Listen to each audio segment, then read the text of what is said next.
law-abiding attitude of the people in Kerala is really one of the important character of the Indian society. As the Minister of Road Transport, I am really happy that today already in Kerala we have completed the project costing more than 20,000 crores.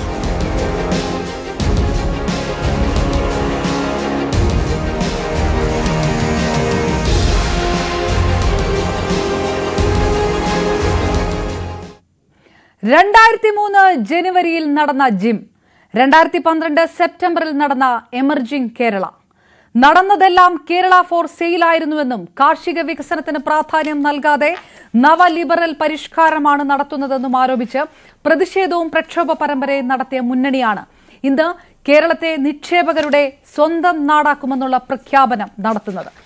വ്യവസായ അനുമതികൾ ഇനി കേരളത്തിൽ ചുവപ്പ് നാടയിൽ കുടുങ്ങില്ലെന്നും 2 minute കൊണ്ട് ആർക്കും ഈ നാട്ടിൽ വ്യവസായം തുടങ്ങാമെന്നും പറയുന്നത് ആ പ്രക്ഷോഭങ്ങൾക്കെല്ലാം നേതൃത്വം നൽകിയ നേതാക്കന്മാർ കൂടിയാണ്.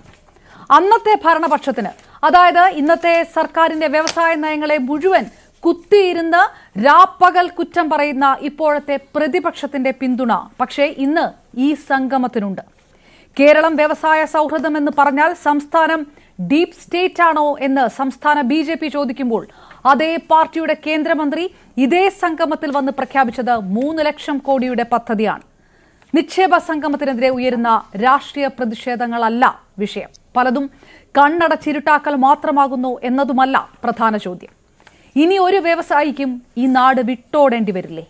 ഒരു പ്രവാസി വ്യവസായിക്കും ലൈസൻസ് പേപ്പറുകൾ കിട്ടാത്തതിനാൽ ആത്മഹത്യ ചെയ്യേണ്ടി വരില്ലേ? നിക്ഷേപ സംഗമങ്ങളും സർക്കാർ വാദങ്ങളും വ്യവസായങ്ങളുടെ ഗ്രീൻ സിഗ്നലായി കണ്ട് കമ്പനികളും സംരംഭകരും ധൈര്യമായി ഈ നാട്ടിലേക്ക് വന്നു തുടങ്ങുമോ?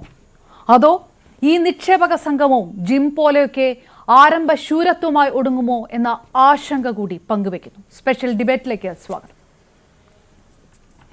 പാനലിസ്റ്റുകൾ ചേരുന്നു. CPM നേതാവ് M പ്രകാശൻ മാസ്റ്റർ, കോൺഗ്രസ് നേതാവ് നിജേഷ് അരവിന്ദ്, BJP നേതാവ് BG വിഷ്ണു, ഒപ്പം സാമ്പത്തിക വിദഗ്ധൻ നിർമ്മൽ അബ്രഹാം എന്നിവർ. വ്യവസായ വകുപ്പ് മന്ത്രി P രാജീവിനെ വളരെ പെട്ടെന്ന് തന്നെ നമുക്കൊപ്പം പ്രതീക്ഷിക്കുകയും ചെയ്യുന്നു. ആദ്യം ശ്രീ M പ്രകാശൻ മാസ്റ്റർ, കേരളത്തിന്റെ പാരിസ്ഥിതികമായ പ്രാധാന്യം കണക്കിലെടുത്തുകൊണ്ട് ഉത്തരവാദിത്തപരമായിട്ടുള്ള നിക്ഷേപം, ഉത്തരവാദിത്തപരമായിട്ടുള്ള വ്യവസായം, ഈ കാഴ്ചപ്പാടാണ് പിണറായി സർക്കാർ മുന്നോട്ട് വെക്കുന്നത്. അതനുസരിച്ചുള്ള ഒരു ഗ്ലോബൽ സമ്മിറ്റിലേക്ക് വരുമ്പോൾ പ്രതിപക്ഷമടക്കമുള്ളവരുടെ പിന്തുണ ഈ സംഗമത്തിനുണ്ട്. എത്രത്തോളം വലിയൊരു പ്രതീക്ഷ സർക്കാരിനെ സംബന്ധിച്ചിടത്തോളം ഉണ്ട്, ആത്മവിശ്വാസമുണ്ട് ആ പ്രതീക്ഷയ്ക്കൊപ്പം തന്നെ?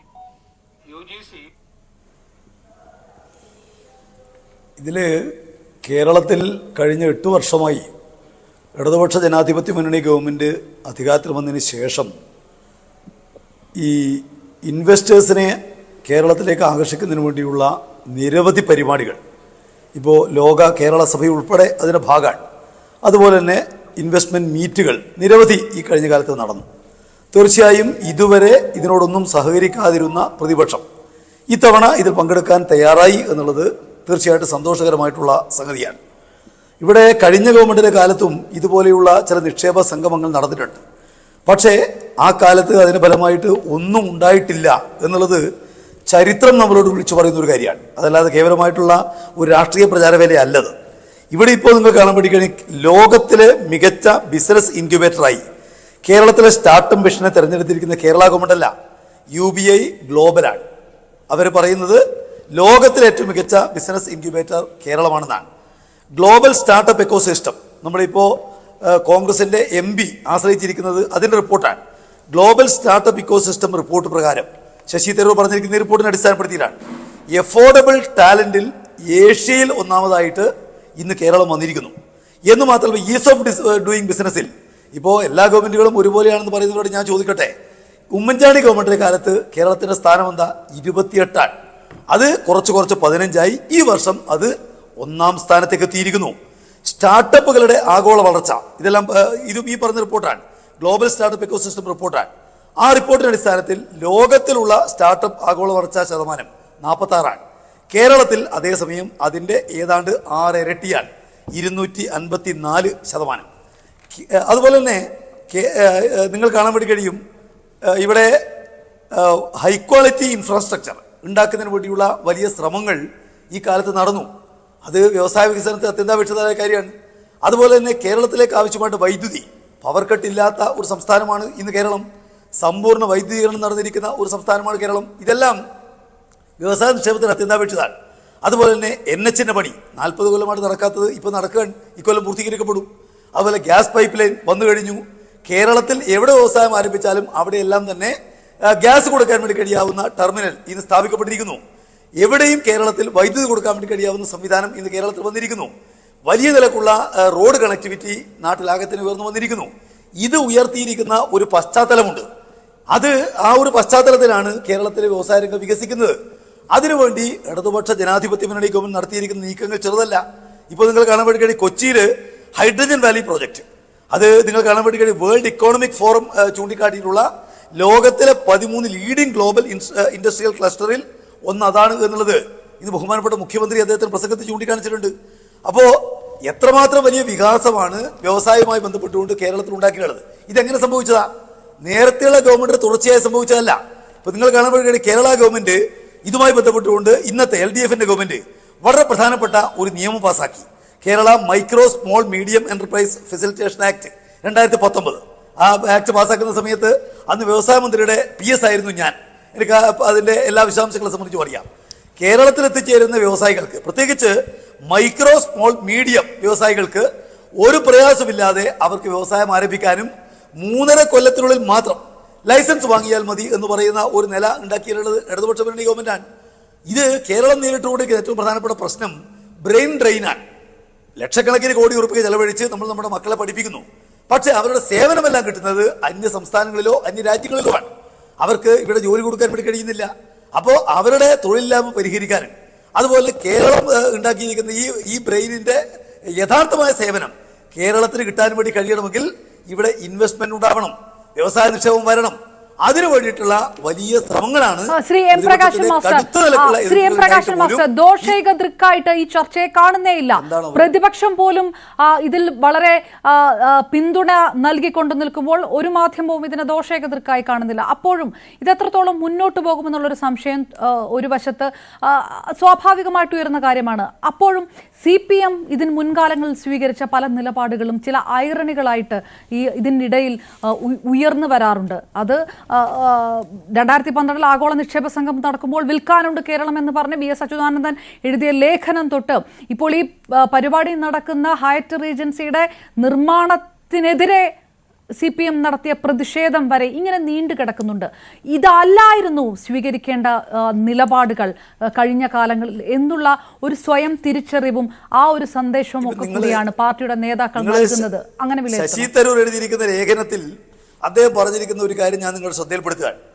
അദ്ദേഹം പറഞ്ഞിരിക്കുന്നത് ഇടതുപക്ഷ ജനാധിപത്യ മുന്നണി ഭരണസമയത്ത് മാത്രമല്ല UDF-ന്റെ ഭരണകാലത്തും ദേശീയപാത, വിഴിഞ്ഞം തുറമുഖം, മെട്രോ തുടങ്ങിയിട്ടുള്ള വികസന പദ്ധതികൾക്ക് അനുകൂല നിലപാടെടുത്തിട്ടുണ്ട് എന്ന് പറഞ്ഞിരിക്കുന്നത് ഞങ്ങളല്ല, ശശി തരൂർ അദ്ദേഹത്തെ ലേഖനത്തിലാണ്. ഇനി ഞാൻ ഒരു കാര്യം പറയട്ടെ.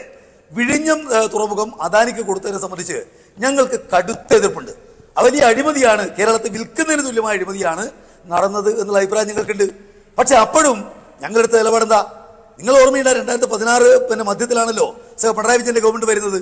2016 ജനുവരി മാസത്തിൽ അന്നത്തെ പാർട്ടി സെക്രട്ടറി കോടിയേരി ബാലകൃഷ്ണനും പിണറായി വിജയനും അന്നത്തെ പിന്നീട് ധനകാര്യമന്ത്രിയായിട്ടുള്ള തോമസ് ഐസക്കും ചേർന്നുകൊണ്ട് നടത്തിയ പത്രസമ്മേളനം ഞാൻ നിങ്ങളുടെ ശ്രദ്ധയിൽപ്പെടുത്തുക. ആ പത്രസമ്മേളനത്തിൽ ഞങ്ങൾ പറഞ്ഞത് വിഴിഞ്ഞം പദ്ധതി വരരുത് എന്നല്ല, അടുത്ത തെരഞ്ഞെടുപ്പിൽ ഞങ്ങളുടെ ഗവൺമെന്റാണ് അധികാരത്തിൽ വരുന്നതെങ്കിലും വിഴിഞ്ഞം പദ്ധതി കൊടുത്ത നിലപാടുകളോട് ഞങ്ങൾക്ക് കടുത്ത വിയോജിപ്പുണ്ടെങ്കിലും വിഴിഞ്ഞത്തെ ഞങ്ങൾ മുന്നോട്ട് കൊണ്ടുപോകും. കരാറിൽ നിന്ന് ഞങ്ങൾ പിൻവാങ്ങുന്ന പ്രശ്നമില്ല. കാരണം അത് കേരളത്തിന്റെ വികസനത്തിന് അത്യന്താപേക്ഷിതമാണ്. ഇതായിരുന്നു ഞങ്ങളുടെ നിലപാട്. പദ്ധതികളിൽ ഉണ്ടാകുന്ന തെറ്റായ കാര്യങ്ങളെ ഞങ്ങൾ ചൂണ്ടിക്കാണിച്ചിട്ടുണ്ട്. അല്ലാതെ പദ്ധതിയെ വരാൻ വേണ്ടി പാടില്ല എന്നൊരു നിലപാട് ഇടതുപക്ഷ ജനാധിപത്യ മുന്നണി ഒരു കാലത്തും കേരളത്തിൽ സ്വീകരിച്ചിട്ടില്ല എന്നുള്ളത് വളരെ വ്യക്തമാണ്. ഞാൻ തിരികെ എത്താം. കോൺഗ്രസ് നേതാവ് നിജേഷ് അരവിന്ദും നമുക്കൊപ്പം. നിജേഷ്, പ്രതിപക്ഷത്തിന്റെ പിന്തുണ ഏറെ നല്ലത്, ഉറ്റുനോക്കാനുള്ള കാര്യമാണ്. അതാണ് ഉത്തരവാദിത്തമുള്ള ഒരു പ്രതിപക്ഷം ചെയ്യേണ്ടത്. വ്യവസായ സൗഹാർദ്ദമാകണം ഒരു സംസ്ഥാനം എന്നുള്ളതിൽ ഒരു തർക്കവുമില്ല. അത് ആ പിന്തുണയ്ക്കപ്പുറത്തേക്ക് ഇതുവരെയുള്ള സർക്കാരിന്റെ അവകാശവാദങ്ങൾ എതിർത്തുകൊണ്ടുള്ള ആ നയത്തിൽ നിന്നുള്ള പിന്മാറ്റമുണ്ടോ? ആ നയം അംഗീകരിക്കൽ കൂടിയുണ്ടോ? ശ്രീ പ്രകാശ് മാസ്റ്റർക്ക് ഇന്നു മുതൽ അങ്ങോട്ട് ഞങ്ങൾ ഇങ്ങനെയൊക്കെ മാറും എന്ന് പറയുന്നതായിരുന്നു കൂടുതൽ നല്ലത്. ഇന്നു മുതൽ കേരളത്തിൽ ഈ മീറ്റോട് കൂടി ഉണ്ടാവുന്ന മാറ്റങ്ങൾ, ആ മാറ്റങ്ങൾക്ക് ഞങ്ങൾ സർവാത്മന പിന്തുണ തരുന്നു. ശ്രീ പ്രകാശ് മാഷ് പറഞ്ഞ മറ്റ് കണക്കുകളെ സ്വീകരിക്കാൻ നിർഭാഗ്യവശാൽ നിർവാഹമില്ല. അദ്ദേഹം PS ആയിരുന്ന കാലത്താണെങ്കിലും ശരി, അതിനുശേഷമാണെങ്കിലും ശരി, കണക്കുകൾ കൊണ്ടുള്ള കളി കൊണ്ട് ഇവിടെ വ്യവസായം ഉണ്ടാകില്ല എന്ന് ലളിതമായി പറയുകയാണ്. ഇപ്പൊ കഴിഞ്ഞ മാസമാണ് ടൈംസ് ഓഫ് ഇന്ത്യയിൽ ശ്രീ P രാജീവിന്റെ ഒരു അഭിമുഖം. അതിനകത്ത് പറഞ്ഞിരിക്കുന്നത് 44,000 കോടി രൂപയുടെ പദ്ധതികൾ വന്നു എന്നാണ്.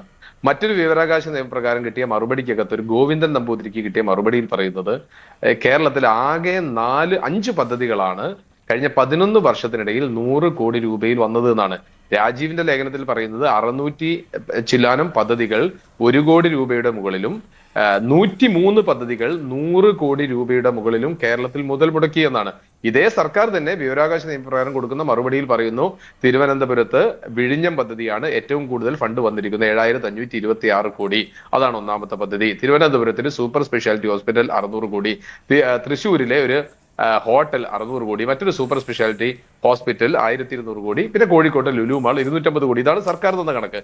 അപ്പൊ ബാക്കി 100 കോടി രൂപയ്ക്ക് മുകളിൽ വന്ന പദ്ധതികൾ എവിടെ എന്ന് തെളിയിക്കേണ്ട ബാധ്യത ശ്രീ P രാജീവിനുണ്ട്, അല്ലെങ്കിൽ ശ്രീ പ്രകാശ് മാഷ്ക്കുണ്ട്. അദ്ദേഹത്തിന്റെ കണ്ണൂർ ജില്ലയിൽ 100 കോടി രൂപയുടെ മുകളിൽ വന്നു 100 കോടി രൂപയുടെ മുകളിൽ പദ്ധതി വന്നു കഴിഞ്ഞാൽ സ്വാഭാവികമായിട്ടും 1,000-ഓ 10,000-ഓ ആളുകൾ തൊഴിൽ കിട്ടണമല്ലോ. അതെവിടെ കിട്ടി? കേരളത്തിന്റെ വരുമാനത്തിനകത്ത് അതെവിടെ വർദ്ധിച്ചു? 3,84,000 MSME വന്നു എന്ന് കണക്ക് പറയുന്ന സമയത്ത് അതിന്റെ വരുമാനം എവിടേക്ക് പോയി? തുടങ്ങിയ സ്വാഭാവിക ചോദ്യങ്ങൾക്ക് CPM അല്ലെങ്കിൽ ഇടതുപക്ഷ ജനാധിപത്യ മുന്നണി മറുപടി പറയണം. ശ്രീ ശശി തരൂരിന്റെ ലേഖനത്തിൽ അദ്ദേഹം നോക്കിയ കണക്ക് വെച്ചുകൊണ്ട് ആ കണക്കാണ് ലോകത്തെ ഏറ്റവും വലിയ ശരി എന്ന് പറയുമ്പോൾ അദ്ദേഹം വിശ്വസിച്ചത് കേരള ഗവൺമെന്റ് പ്രൊവൈഡ് ചെയ്ത വിവിധ ഏജൻസികൾക്ക് കേരള ഗവൺമെന്റ് പ്രൊവൈഡ് ചെയ്ത കണക്കുകളായിരുന്നു. ആ കണക്ക് യാഥാർത്ഥ്യവുമായി പൊരുത്തപ്പെടുന്നതല്ല എന്നുള്ളതാണ് മറ്റൊരു യാഥാർത്ഥ്യം. അതുകൊണ്ട് കേരളത്തിലെ വ്യാവസായിക നയത്തിൽ സാറ് പറഞ്ഞതുപോലെ 1/2 മിനിറ്റ് കൊണ്ട് 2 മിനിറ്റ് കൊണ്ട് മാറ്റമുണ്ടാക്കാം എന്നൊക്കെ പറയുമ്പോഴും നിലവിൽ അത് ഉണ്ടായിട്ടില്ല. പൊതുമേഖലാ സ്ഥാപനങ്ങളിൽ നഷ്ടമുള്ള കമ്പനികളുടെ എണ്ണം കൂടിക്കൊണ്ടിരിക്കുകയാണ്.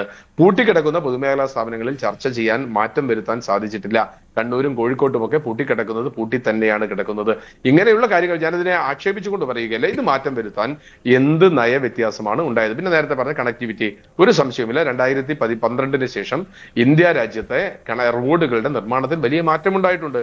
അതൊരു നയത്തിന്റെ ഭാഗമാണ്, അല്ലാതെ 40 കൊല്ലമായി കിടക്കാത്തത് ഞങ്ങൾ എടുത്തു എന്നല്ല. 2012 മുമ്പ് ഒരു റോഡിന് സ്ഥലം ചോദിച്ചാൽ ജനം തരില്ല. കാരണം സർക്കാർ അതിനാവശ്യമായ തുക കൊടുക്കില്ല.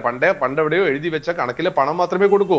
നമ്മൾക്ക് തന്നെ മൂലംപള്ളി പദ്ധതിയിൽ കുഴിയിടിക്കപ്പെട്ട 250-ലധികം ആളുകൾ ഇന്നും എറണാകുളത്ത് വഴിയാധാരമാണ്. കാരണം എന്താണ്?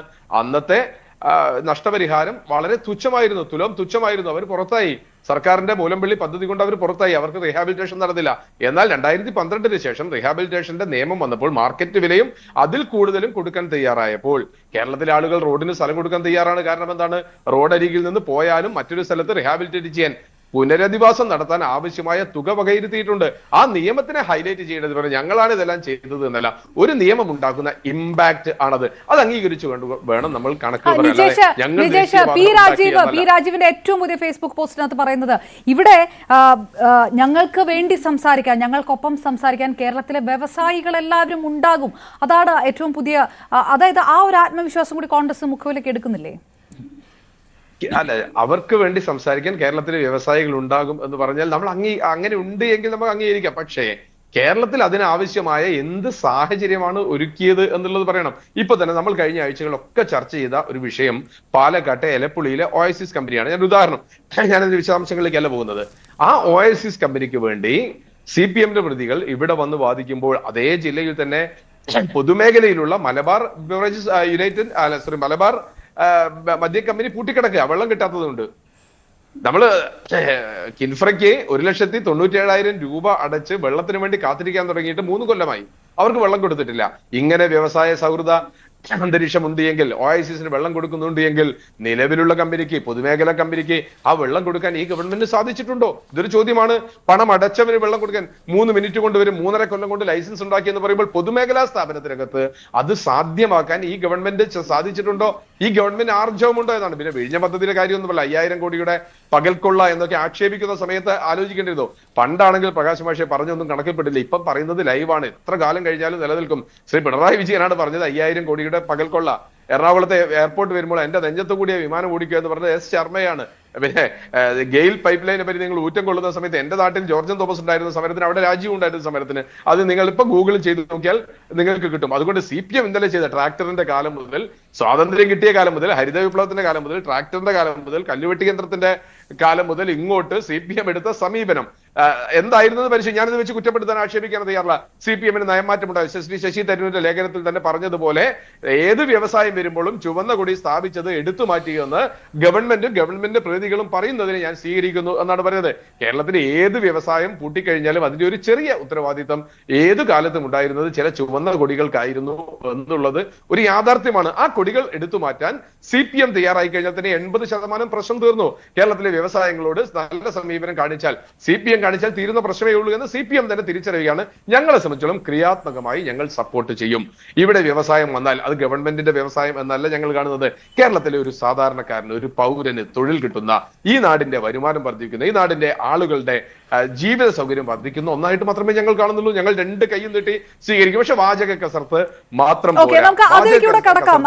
ഞാൻ എത്താം. നിജേഷ് അരവിന്ദ്, നയം മാറ്റം എന്ന് പറഞ്ഞുകൊണ്ട് കോൺഗ്രസ് അതിനെ വളരെ പോസിറ്റീവായിട്ട് സ്വാഗതം ചെയ്യുന്നു. ഇനി അങ്ങോട്ട് അത് തന്നെ ആകുമോ എന്നുള്ളൊരു സംശയം മാത്രം ഉന്നയിക്കപ്പെടുമ്പോൾ നമുക്ക് അതിലേക്ക് കടക്കുന്നതിന് മുമ്പ് BJP നേതാവ് ശ്രീ BG വിഷ്ണു, 3 ലക്ഷം കോടിയുടെ വികസന പദ്ധതികൾ വല്ലതും നടക്കുമോ? ഈ വ്യവസായമൊക്കെ എന്താ സംസ്ഥാനത്തെ BJP നേതാക്കൾ ചോദിക്കുകയും മുഖപത്രത്തിലൊക്കെ എഴുതുകയും ചെയ്യുന്ന സമയത്ത് നിതിൻ ഗഡ്കരി വന്ന് പ്രഖ്യാപിക്കുന്നത്, ഈ മുമ്പ് ചോദിച്ച ആ ഒരു നെഗറ്റീവ് ചിന്താഗതി ഇനിയും സംസ്ഥാനത്തെ BJP നേതാക്കൾക്ക് ചോദിക്കാൻ കഴിയുമോ? ഞങ്ങൾക്ക് നെഗറ്റീവ് ഉള്ളത് വികസനത്തോടല്ലല്ലോ, കേരളത്തിലെ സംസ്ഥാന സർക്കാർ സ്വീകരിക്കുന്ന നയത്തോടാണല്ലോ. 3.5 ലക്ഷം കോടി രൂപയുടെ പദ്ധതി കേന്ദ്ര ഗതാഗത ഉപരിതല ഗതാഗത വകുപ്പ് മന്ത്രി ശ്രീ നിതിൻ ഗഡ്കരി പ്രഖ്യാപിക്കുന്നു. കേരളത്തിൽ വികസനത്തിൻ്റെ വായാതനങ്ങൾ തുറന്നിട്ടത് നരേന്ദ്രമോദി സർക്കാരാണ്. ഇപ്പോൾ CPMൻ്റെ പ്രതിനിധി പറഞ്ഞല്ലോ വിഴിഞ്ഞം പദ്ധതിയെപ്പറ്റി. വിഴിഞ്ഞം പദ്ധതിക്ക് ഗ്യാപ് വൈബിലിറ്റി ഫണ്ട് നൽകി നരേന്ദ്രമോദി സർക്കാരാണ് കേരളത്തിൽ ഇത് യാഥാർത്ഥ്യമാക്കിയത്. അതിന് തൊട്ടുമുമ്പത്ത് LDF UDF സർക്കാരുകൾ മാറി വന്നു. LDFിൻ്റെ പിന്തുണയോടുള്ള UPA 1, 2 സർക്കാരുകൾ കേന്ദ്രത്തിലുണ്ടായിരുന്നു. അപ്പോഴൊന്നും വിഴിഞ്ഞം പദ്ധതിക്ക് യാതൊരുവിധ തത്വത്തിലുള്ള അനുമതിയും നൽകാതിരിക്കുകയും കേരളത്തിൻ്റെ 40 വർഷത്തെ സ്വപ്നത്തെ വിഴിഞ്ഞത്ത് ചങ്ങലക്കിടുകയും ചെയ്യുന്നത് ആരാണ്? കേരളത്തിലെ കോൺഗ്രസും LDFും ആണ്. അതിൽ വലിയൊരു പങ്കുള്ളത് LDFിന് തന്നെയാണ്. കാരണം എപ്പോഴും വ്യവസായം തുടങ്ങാനും വ്യവസായികളെയൊക്കെ കാണുമ്പോൾ കുരിശുകണ്ട ചെകുത്താന്മാരെ പോലെയാണ് CPMൻ്റെ നേതാക്കന്മാരുടെ പ്രതികരണം. ഇപ്പോഴെങ്കിലും വൈകിയെങ്കിലും വിവേകോദയം ഉണ്ടായെങ്കിൽ അത് നല്ല കാര്യം എന്നുള്ളതാണ് ഞങ്ങളുടെ നിലപാട്. ഇപ്പോൾ സ്വകാര്യ സർവകലാശാലയുടെ വിഷയമെന്നല്ലോ ചർച്ചയിൽ പങ്കെടുക്കാൻ വന്ന TP ശ്രീനിവാസൻ എന്ന കേരളത്തിൻ്റെ ബഹുമാന്യനായ അംബാസിഡറെ അവരെന്ത് ചെയ്തു? ചെവിക്കല്ലടിച്ചുകൊണ്ടാണ് സ്വീകരിക്കപ്പെട്ടത് SFI. ഇപ്പോൾ നയം തിരുത്തിയില്ലേ? പക്ഷേ ഇപ്പോഴും അദ്ദേഹത്തിൻ്റെ മുഖത്തേക്ക് അടിച്ച അടി ചോദ്യം ചോദിക്കുമ്പോൾ അത് നന്നായി പോയി, അല്ലെങ്കിൽ അതൊക്കെ അന്നത്തെ സാഹചര്യമാണെന്ന് പറഞ്ഞ് വെറുതെ പൊതുസമൂഹത്തിന് മുന്നിൽ ഇളിഫ്യരായി മാറാൻ തന്നെയാണ് LDFിനും വീണ്ടും വിധിക്കപ്പെട്ടുള്ളത്. വിഴിഞ്ഞം പദ്ധതിയായാലും ദേശീയപാതയുടെ വികസനമായാലും ആരാണ് രാജ്യത്ത് നടപ്പിലാക്കിയത്?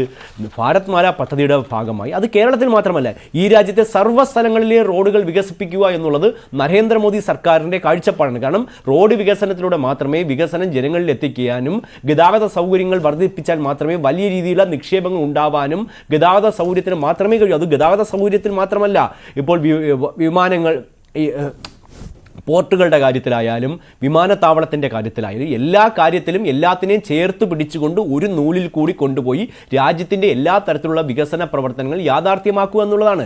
ഞങ്ങളെപ്പോഴും വികസനത്തോട് പോസിറ്റീവായ സമീപനം തന്നെയാണ് സ്വീകരിക്കാറുള്ളത്. ഇപ്പോൾ ഈ CPMൻ്റെ നയം മാറിയെങ്കിൽ വളരെ നല്ലതെന്ന് ഞങ്ങൾ പറയുള്ളൂ. ആന്തല്ലൂരിൽ എന്തുകൊണ്ട് വ്യവസായി തൂങ്ങി മരിച്ചു? ME ഗോവിന്ദൻ മാഷിൻ്റെ ഭാര്യ ശ്യാമള ദേവി ആയിരുന്നല്ലോ അവിടുത്തെ ചെയർപേഴ്സൺ ആയിരുന്നത്. പുല്ലൂരിൽ എന്തുകൊണ്ട് വ്യവസായി സ്വന്തം വ്യവസായിക ഇടത്തിൽ തൂങ്ങി മരിച്ചു? ഇങ്ങനെ കിറ്റെക്സ് എന്തുകൊണ്ട് കേരളം വിട്ടോടി? ഇതിനെല്ലാം കാരണക്കാർ BJP ആണോ? അല്ലല്ലോ, BJP കാരണം ഒരു വ്യവസായം കേരളം വിട്ട് ഓടിയിട്ടില്ല. കേരളത്തിലെ ഒരു വ്യവസായിയും പേടിപ്പിച്ച് ഞങ്ങൾ മറ്റ് സംസ്ഥാനത്തേക്ക് പറഞ്ഞു വിട്ടിട്ടുമില്ല. പക്ഷേ കേരളത്തിലെ യാഥാർത്ഥ്യങ്ങളെപ്പറ്റി BJP നേതാക്കന്മാർ സംസാരിക്കുമ്പോൾ അത് കേരളത്തിൻ്റെ വികസനത്തിനെതിരാണെന്ന് ചില മാധ്യമങ്ങളും CPM നേതാക്കന്മാരും അടങ്ങുന്ന ഒരു സിൻഡിക്കേറ്റ് നടത്തുന്ന വ്യാപകമായ കുപ്രചരണം മാത്രമാണ്. ആ കുപ്രചരണത്തെ ഞങ്ങൾ എപ്പോഴും മുനയൊടിക്കാറുമുണ്ട്. കാരണം കേന്ദ്ര സർക്കാർ എപ്പോഴും കേരളത്തിന് അനുകൂലമായ സാഹചര്യങ്ങൾ തന്നെയാണ് എല്ലാ കാലഘട്ടത്തിലും സൃഷ്ടിച്ചുകൊണ്ടിരിക്കുന്നത്. വിഴിഞ്ഞം പദ്ധതിയിൽ വലിയ എതിർപ്പുണ്ടായല്ലോ. വിഴിഞ്ഞത്തെ ജനങ്ങളെയും CPMകാരെയൊക്കെ കൂട്ടിക്കൊണ്ട് അവിടെ വിഴിഞ്ഞൻ പദ്ധതി വന്നാൽ നിങ്ങളുടെ കിടപ്പാടം പോകുമെന്ന് പറഞ്ഞ് ഇവിടെ ചങ്ങല പിടിച്ച CPMനെ സാക്ഷാൽ അദാനി തന്നെ നേരിട്ട് വന്ന് AKG സെന്ററിൽ വന്ന് കോടിയേരി ബാലകൃഷ്ണനെ കണ്ടതിന് ശേഷമാണല്ലോ ഈ പറഞ്ഞതുപോലെ CPM ഇതുമായി സഹകരിക്കുമെന്ന് പറഞ്ഞത്. എന്താണ് അദാനി വന്ന് നേരിട്ട് വന്ന് കണ്ടപ്പോൾ ഉണ്ടായ മാറ്റം? അതെന്താണെന്ന് CPM ഇതുവരെ വെളിപ്പെടുത്തിയിട്ടില്ല. അവർ അങ്ങനെ ഒരു നയം സ്വീകരിക്കുന്നതിൽ ഞങ്ങൾ സ്വാഗതം ചെയ്തു. കാരണം ഒരു വ്യവസായവും കേരളത്തിൽ ഒരു രാഷ്ട്രീയ പാർട്ടിയിലും തട്ടിക്കൊണ്ട് കേരളത്തിന് കിട്ടാതെ പോകരുത്, മുടങ്ങരുത് എന്ന് അഭിപ്രായവും നിലപാടുമുള്ള പാർട്ടിയാണ് BJP. ഞങ്ങൾ എല്ലാ വ്യവസായം വരുമ്പോഴും അതിന് അനുകൂലമായ നിലപാട് തന്നെയാണ് കേന്ദ്ര സർക്കാരും ഭാരതീയ ജനതാ പാർട്ടിയും ഒക്കെ സ്വീകരിച്ചിട്ടുള്ളത്. അതുകൊണ്ട് മുൻകാലങ്ങളിലെ പുസ്തകങ്ങൾ തുറക്കുമ്പോൾ അത് കൈപ്പുള്ളത് CPMനാണ്. വിഷ്ണു, ആ എഫർട്ടൊക്കെ നിങ്ങളുടെ സർക്കാർ എടുത്ത നിയമ ഭേദഗതിയും നയങ്ങളും കൊണ്ടാണെന്ന് BJP അവകാശപ്പെടുകയും ചെയ്യും. അല്ല, ഞങ്ങൾ എന്തുകൊണ്ട് BJPക്ക് അവകാശപ്പെട്ടുകൂടാ? കേരളത്തിലെ റോഡ് വികസനം അത് ഭാരത്മാല പദ്ധതി വഴിയല്ലേ കേരളത്തിൽ വന്നത്? എത്ര നാളായി മുടങ്ങിക്കിടന്നു? അതിനു മുമ്പ് LDF UDF സർക്കാരുകളൊക്കെ മാറി മാറി ഭരിച്ചല്ലോ. കേന്ദ്രത്തിൽ UPA സർക്കാർ ഉണ്ടായിരുന്നല്ലോ. അവർക്ക് നടപ്പിലാക്കാൻ പോയിട്ട് ഒരു ചെറുവിരൽ അനക്കാൻ പോലും കഴിഞ്ഞില്ല. പക്ഷേ ഇച്ഛാശക്തിയോടെ നരേന്ദ്രമോദി സർക്കാർ ഈ രാജ്യത്ത് വികസന പ്രവർത്തനങ്ങൾ അതിവേഗം മുന്നേറണമെന്ന് വിചാരിച്ചപ്പോൾ ലോകത്തിന്റെ നെറുകയിലേക്കാണ് ഈ വികസനം എത്തിയത്. അതിവേഗം ലോകത്തിലെ ഏറ്റവും വേഗത്തിൽ റോഡ് നിർമ്മിക്കുന്ന രാജ്യമായി നമ്മൾ മാറി. അതിവേഗം ബൈപ്പാസുകൾ പണിതു, അതിവേഗം വിമാനത്താവളങ്ങൾ തുറന്നു, അതിവേഗം പോർട്ടുകൾ വികസിപ്പിച്ചു. ഈ വിഴിഞ്ഞം പോർട്ട് ഉണ്ടായപ്പോൾ ഏറ്റവും കൂടുതൽ സമ്മർദ്ദം ഉണ്ടായത് എവിടുന്നാണല്ലോ? ദക്ഷിണേന്ത്യയിലെ പല സംസ്ഥാനത്തെ രാഷ്ട്രീയ പാർട്ടികളും തിരുവനന്തപുരത്ത് വിഴിഞ്ഞം പോർട്ട് യാഥാർത്ഥ്യമാകുന്നതിന് ഈ ഇന്ത്യ സഖ്യത്തിലെ തന്നെ കക്ഷികളൊക്കെ എതിരായിരുന്നല്ലോ. എന്താണ്? അവരുടെ സംസ്ഥാനത്തെ പല വികസന പ്രവർത്തനങ്ങളും നഷ്ടപ്പെടും, അല്ലെങ്കിൽ അവർക്കുണ്ടാകുന്ന കൂടുതൽ ബിസിനസ് അവിടെ നഷ്ടപ്പെടും എന്നുള്ളത് അവർ തന്നെയാണ് എതിർക്കപ്പെട്ടത്. അല്ലാതെ ഭാരതീയ ജനതാ പാർട്ടി എതിർത്തിട്ടില്ല. അതിനുവേണ്ടി മുന്നിട്ടിറങ്ങുകയാണ് ചെയ്തത്. അപ്പോൾ വികസനത്തെ എല്ലാ കാലഘട്ടങ്ങളിലും BJP കൈയടിച്ച് പ്രോത്സാഹിപ്പിക്കുകയും അതിനുവേണ്ട സാഹചര്യം ഒരുക്കുകയാണ് ചെയ്തത്. പക്ഷേ വികസനത്തിനെതിരായി നിലപാടെടുക്കുകയും വ്യവസായികളെ ആട്ടിപ്പായിക്കുകയും കുരിശ് കണ്ട ചെകുത്തന്മാരെ പോലെ മാറിയിരുന്നവർ ഇപ്പോൾ മാറിയെങ്കിൽ നന്നായെന്നേ ഞങ്ങൾ പറയുള്ളൂ. പക്ഷേ അവർ ആട്ടിൻതോലിട്ട ചെന്നായിയാണെന്നും വരും ദിവസങ്ങളിൽ മാത്രമേ നമുക്ക് മനസ്സിലാക്കാൻ കഴിയൂ. കാരണം ഇതിനു മുമ്പൊക്കെ ഒരുപാട് വ്യവസായ സബ്മിറ്റുകൾ നടന്നു. ആ സബ്മിറ്റിന് ശേഷം റിസൾട്ട് പ്രഖ്യാപിച്ചതിന്റെ പകുതി പോലും എത്തിയിട്ടില്ല. പീയൂഷ് ഗോയലോ നിതിൻ ഗഡ്കരി ഒന്നും കരുതുന്നില്ല. അല്ല, ഞങ്ങളും പറഞ്ഞല്ലോ വൈകിയാണെങ്കിലും വിവേകമുണ്ടായാൽ അത് നല്ലതാണെന്നേ പറയൂ. പക്ഷേ CPMന്റെ ഉള്ളിലിരിപ്പ് എന്താണെന്ന് കേരളത്തിൽ നമുക്ക് കൃത്യമായിട്ട് അറിയാം. പക്ഷേ അത് മാറണമെങ്കിൽ നല്ലതാണെന്നുള്ള അഭിപ്രായം തന്നെയാണ് ഞങ്ങൾക്കുള്ളത്. ഞങ്ങൾ ഒരിക്കലും അതിനെ നെഗറ്റീവായി കാണുന്നില്ല. ഞങ്ങൾ വളരെ പോസിറ്റീവായിട്ട് തന്നെയാണ് BJPയും നരേന്ദ്രമോദി സർക്കാരും. BJP ഒരു കേന്ദ്ര സർക്കാർ ഒരു നയം സ്വീകരിക്കുന്നെങ്കിൽ അത് BJPയുടെ തീരുമാനപ്രകാരമായിരിക്കുമല്ലോ. അല്ലാതെ ഒരു സംസ്ഥാനത്തെ മാറ്റി നിർത്തുക എന്നുള്ള CPMന്റെ വ്യാപകമായ വ്യാജ പ്രചരണത്തിനാണ് ഇന്നിവിടെ അന്ത്യം കുറിക്കപ്പെട്ടത്. ശ്രീ നിർമ്മൽ എബ്രഹാം, രാഷ്ട്രീയപരമായിട്ടുള്ള ഒരു യോജിപ്പ്, ഒരു പിന്തുണ അത് വ്യക്തമാണ്, അതാണ് വേണ്ടത്. അത് വളരെ പോസിറ്റീവായിട്ടുള്ള സാധനമാണ്. പക്ഷേ കഴിഞ്ഞ കാല ചരിത്രങ്ങൾ, ഇപ്പോൾ വരുന്ന കണക്കുകൾ, ഇതെല്ലാം എടുത്തുകൊണ്ട് ഒരു സാമ്പത്തിക മേഖലയുടെ ഒരു പ്രതീക്ഷ ഏത് തരത്തിലാണ്? ശരിക്കും നടക്കും എന്ന് വ്യവസായ മന്ത്രി പറയുമ്പോൾ ശരിക്കും നടക്കും എന്ന് സാമ്പത്തിക മേഖലയും കരുതുന്നുണ്ടോ?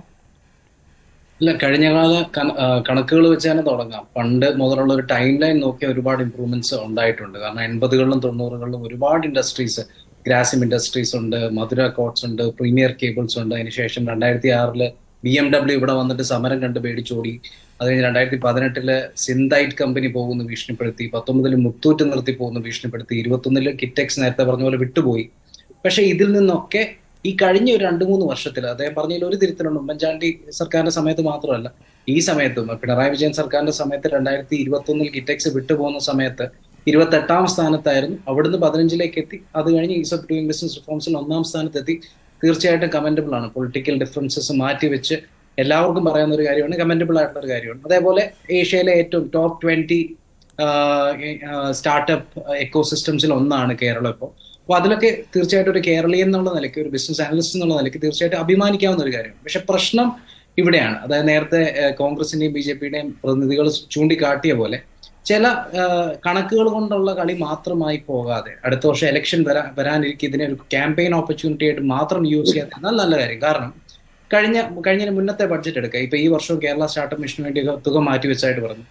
ഇതിന് തൊട്ട് മുന്നത്തെ ബഡ്ജറ്റിൽ കേരള സ്റ്റാർട്ടപ്പ് മിഷന് വേണ്ടി ഇതേ കാര്യങ്ങൾക്ക് ഞങ്ങൾ 1ാം സ്ഥാനത്ത് എത്തി എന്ന് പറഞ്ഞുകൊണ്ട് അന്ന് അവർ പറഞ്ഞു കേരള സ്റ്റാർട്ടപ്പ് മിഷന് വേണ്ടി ഞങ്ങൾ 1000 ചില്ലാനം കോടി മാറ്റി വെക്കുകയാണെന്ന് പറഞ്ഞു. പക്ഷേ ഈ വർഷത്തെ എടുത്ത് നോക്കുമ്പോൾ വെറും 10% മാത്രമാണ് മുടക്കിയത്. ഈ IT ഇന്നോവേഷൻസിന് വേണ്ടി 134 കോടി മാറ്റി വെച്ചു. 1 രൂപ പോലും കഴിഞ്ഞ വർഷം നോക്കിയപ്പോൾ മുടക്കിയിട്ടില്ല. അതൊക്കെയാണ് ഇവിടെ ഉണ്ടാകുന്ന പ്രശ്നങ്ങൾ. അതേപോലെ പല അവസരങ്ങളും നേരത്തെ 2 കാര്യങ്ങൾ സൂചിപ്പിച്ചു. നമ്മളിപ്പം 1990 ഇന്ത്യയിലെ ആദ്യത്തെ IT പാർക്ക് തുടങ്ങുന്നത് ടെക്നോ പാർക്ക് തിരുവനന്തപുരത്താണ് 1990. അതിനുശേഷം 2004 കൊച്ചിയിൽ ഇൻഫോ പാർക്ക് വന്നു. പക്ഷെ നമ്മളിപ്പം ഒന്ന് നോക്കിക്കഴിഞ്ഞു കഴിഞ്ഞാൽ ഈ IT പാർക്കുകളൊക്കെ നമുക്ക് ആദ്യമേ കിട്ടിയിട്ടും IT ഹബ്ബുകളായിട്ട് മാറിയത് നമ്മുടെ നെയ്ബറിംഗ് സ്റ്റേറ്റ്സിലെ ബാംഗ്ലൂരും ചെന്നൈയും ഹൈദരാബാദും ഒക്കെയാണ്. ഇവിടെ എത്ര IT പാർക്കുകൾ ഉണ്ടായിട്ട് നമ്മുടെ IT ജോലിക്കാര് ഇപ്പോഴും ചെന്നൈയും ബാംഗ്ലൂരും ഹൈദരാബാദുമാണ്, അല്ലെങ്കിൽ രാജ്യം വിട്ടിട്ടുണ്ട്. അപ്പൊ ആ പ്രശ്നങ്ങൾ ശരിക്കും ഐഡന്റിഫൈ ചെയ്യാതെ ഒരു ലോങ് ടേം സൊല്യൂഷൻ ഇല്ല. രണ്ടാമത്തെ ഏറ്റവും വലിയൊരു ഇഷ്യൂ ശരിയാണ്, ഈ ഈസ് ഓഫ് ഡൂയിങ് ബിസിനസ് റിഫോംസിൽ 28 നിന്ന് 1ാമതെത്തി വളരെ നല്ല കാര്യമാണ്. പക്ഷേ എംപ്ലോയ്മെന്റിന്റെ കണക്ക് കഴിഞ്ഞ വർഷത്തെ പീരിയോഡിക് ലേബർ ഫോഴ്സ് സർവേയുടെ കണക്കനുസരിച്ച് എംപ്ലോയ്മെന്റ് ഇപ്പോഴും കേരളത്തിൽ 30% അൺഎംപ്ലോയ്മെന്റ് ആണ്. 15നും 29നും വയസ്സിനിടയിലുള്ള, അതായത് ചെറുപ്പക്കാരുടെ ഇടയിൽ 30% അൺഎംപ്ലോയ്മെന്റ്. അതിൽ ഏറ്റവും ഷോക്കിംഗ് ആയിട്ടുള്ള കാര്യം ചെറുപ്പക്കാരായ സ്ത്രീകൾക്കിടയിൽ 15നും 29 വയസ്സിനിടയ്ക്കുള്ള സ്ത്രീകൾക്കിടയിൽ ആ അൺഎംപ്ലോയ്മെന്റ് റേറ്റ് 47.9%. അതായത് 2 പെൺകുട്ടികൾ പഠിച്ചിറങ്ങുമ്പോൾ ഒരാൾക്ക് ജോലി കിട്ടുന്നുള്ളൂ എന്നുള്ളതാണ് അതിൻ്റെ. അപ്പൊ ഈ ഇത്തരത്തിലുള്ള കാര്യങ്ങൾ എന്തുകൊണ്ട് പാരലലി മാച്ചായി പോകുന്നില്ല എന്നുള്ളൊരു കൺഫ്യൂഷനുണ്ട്. 3ാമത്തെ ഒരു കാര്യം, 3.5 ലക്ഷത്തോളം സംരംഭങ്ങൾ 3 വർഷത്തിൽ തുടങ്ങിയെന്ന് പറഞ്ഞു. അതിൽ കുറെ കാര്യങ്ങൾ ശരിയാണെങ്കിലും കണക്കുകളിൽ ചെറിയ കൺഫ്യൂഷൻ വരാനുള്ളൊരു കാര്യം, BJP അതായത് നരേന്ദ്രമോദി സർക്കാർ ഉദ്യം സ്കീം കൊണ്ടുവന്നിരുന്നു. കാരണം കോവിഡ് സമയത്ത് ഒരുപാട് MSME സെക്ടറിലുള്ള ഒരുപാട് ചെറുകിട ആളുകൾ തകർന്നു പോയിരുന്നു. അവർക്ക് രജിസ്റ്റർ ചെയ്ത് ഗവൺമെന്റ് ബെനിഫിറ്റ്സ് റീപ്പ് ചെയ്യണമെന്നുണ്ടെങ്കിൽ ഉദ്യം സ്കീമിൽ രജിസ്റ്റർ ചെയ്യാൻ പറഞ്ഞു. ആ ഉദ്യം സ്കീമിൽ രജിസ്റ്റർ ചെയ്ത കമ്പനികളെ കൂടെ ഇദ്ദേഹം P. രാജീവ് കണക്കാക്കിയിട്ടുണ്ടോ എന്നൊരു സംശയമുണ്ട്. അങ്ങനെയാണെങ്കിൽ പൂർണ്ണമായിട്ടും ക്രെഡിറ്റ് തീർച്ചയായിട്ടും LDFന് മാത്രമല്ല, അതിൻ്റെ അകത്ത് കേന്ദ്ര ഗവൺമെന്റ് തീർച്ചയായിട്ടും ഒരു ക്രെഡിറ്റ് ഉണ്ട്. പിന്നെ നേരത്തെ പറഞ്ഞ പോലെ 2 കാര്യങ്ങളാണ്. ഈ ഇപ്പൊ നിൽക്കുന്നത് നല്ല സ്റ്റേജിലാണ്, പക്ഷെ അന്ന് പോയ പോലെ നമുക്ക് ഡെവലപ്മെന്റിനുള്ള ട്രെയിനുകൾ പലതും വന്നുപോയി. 90 ടെക്നോ പാർക്ക് തുടങ്ങി, പക്ഷെ IT ഹബ്ബായി മാറാൻ പറ്റിയില്ല. ഇന്ന് എഡ്യൂക്കേഷൻ എഞ്ചിനീയറിംഗ് തുടങ്ങുന്ന സമയത്ത് ഓർമ്മയുണ്ടോ, ഇതേപോലെ തന്നെ പ്രൈവറ്റ് ഇൻവെസ്റ്റ്മെന്റും പ്രൈവറ്റ് ഇൻസ്റ്റിറ്റ്യൂഷൻസിനെയും തള്ളി പറഞ്ഞു, സെൽഫ് ഫിനാൻസിങ് ഇൻസ്റ്റിറ്റ്യൂഷൻസ് വേണ്ടാന്ന് പറഞ്ഞു. അന്ന് തമിഴ്നാടും കർണാടകയും ആന്ധ്രയൊക്കെ അവരെ കൈനീട്ടി സ്വീകരിച്ചു. അതുകൊണ്ട് അവിടെ ആ ഒരു ഡെവലപ്മെന്റ് ഉണ്ട്. ഇന്ന് നമ്മൾ ലേറ്റ് ആയിട്ടാണല്ലോ പ്രൈവറ്റ് ഇൻവെസ്റ്റ്മെന്റിനെ സെൽഫ് ഫിനാൻസിങ് ഇൻസ്റ്റിറ്റ്യൂഷൻസിനെയും ഫോറിൻ ഇൻസ്റ്റിറ്റ്യൂഷൻസിനെയും ഇപ്പോഴാണ് സ്വീകരിക്കുന്നത്. അപ്പോൾ ഒരുപാട് ലേറ്റ് ആയി പോയെന്നൊരു ചെറിയ സംശയം. കാരണം ഇത്രയധികം കമ്പനികൾ വിട്ടുപോയി, അവരുടെ മേലെ വിശ്വാസം അർപ്പിക്കാൻ പാടാണ്. അതിൻ്റെ ഒരു ചെറിയ പ്രശ്നം എന്ന് വെച്ചാൽ പെർസെപ്ഷൻ വളരെയധികം മോശമാണ്. ഇപ്പൊ ഞാൻ ഹൈദരാബാദോ അല്ലെ ചെന്നൈയിലോ ഉള്ള അല്ലെ ഡൽഹിയിലൊക്കെ ഉള്ള ആളുകളോട് സംസാരിക്കുമ്പോൾ അവർ പലപ്പോഴും അല്ല നിർമ്മല, അതാണ് ചോദ്യം. ആ വിശ്വാസത്തെ കുറിച്ചാണ് ചോദിക്കുന്നത്. നമ്മൾ കേരള ഇൻവൈറ്റിംഗ്, അപ്പോൾ ഈ കമ്പനികൾ വരുമോ എന്നാണ് നമ്മുടെ ഡിബേറ്റിന്റെ തലക്കെട്ട് തന്നെ. അതൊരു നെഗറ്റീവ് ചർച്ചയാണോ എന്ന് പോലും സമൂഹ മാധ്യമങ്ങൾ പലരും ചോദിക്കുന്നുണ്ടായിരുന്നു. അതൊരു ജെന്യൂൻ ആയിട്ടുള്ള ഒരു സംശയമാണല്ലോ. കാരണം ഈ ഉണ്ടായിട്ടുള്ള ഒരു ഇമേജ് അങ്ങനെ നിൽക്കുമോ? ഇപ്പോൾ ഈ ഈസ് ഓഫ് ഡൂയിങ്ങിന്റെ റാങ്ക് അടക്കമുള്ള വിഷയങ്ങളെല്ലാം ചർച്ച ചെയ്യപ്പെടുമ്പോൾ ആ ഇമേജ് മാറ്റപ്പെടില്ലേ പുതിയ കാലത്ത് എന്നുള്ളതാണ് ചോദ്യം. ഈ പറഞ്ഞ പോലെ ചിലതൊക്കെ ലേറ്റ് ആയി പോയി എന്നുള്ളത് കൊണ്ട് ഒരു തിരിച്ചുവരവിന് ഇനി സമയമുണ്ടാകില്ല, അങ്ങനെ ഒരു നോഷനുണ്ടോ? ഇല്ല, അത് പെർസെപ്ഷൻ ഒരു ഫാക്ടറാണ്. ഇപ്പൊ ഞാൻ പറയാം, ഇപ്പൊ നേരത്തെ നമ്മളെല്ലാവരും കിറ്റെക്സ് പൂട്ടിപ്പോയില്ലേ, BMW ഇറങ്ങിപ്പോയില്ലേ എന്ന് ഞാൻ ഉൾപ്പെടെ പറയുന്നുണ്ട്. ഇൻഫാക്ട് 2021 കിറ്റെക്സ് പോയപ്പോൾ CNN ഞാൻ ഒരു ആർട്ടിക്കിൾ എഴുതി, കേരളത്തില് 35,000 ജോലികൾ LDF ഗവൺമെന്റ് കാരണം നഷ്ടമായെന്ന്.